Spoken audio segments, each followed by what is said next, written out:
tumane na mimi. Jokanyo mopogore kowuok e kaunti ma Kisii oriwre kod piny mangima e hingo odiochieng' mar ng'ol mar obuongo kata autism ka gibago wuoth e chuny bomano. Mae gitimo kaka yo mar keto ler e kind oganda e wi ng'olno ka kwede pod okwako familia kod joma odak gi ng'ol mar autism.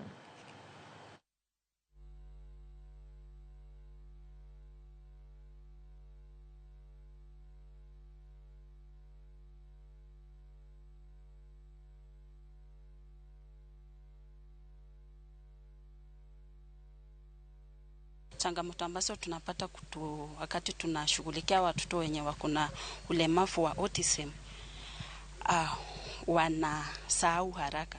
Ukiwafunza kitu, si kama watoto wengine utawafunza kitu kimoja washike. Ni lazima turudie ndo washike. Na utapata wakiwa wagonjwa, wanarudi nyuma, wanasahau chenye umewafunza. Today is a World Autism Awareness Day. It's a very important day for us. We are here today to create awareness in Kisii County. We are starting here at the County Commissioner's office, do a walk within Kisii town, and then we take a road show to South Mogrango.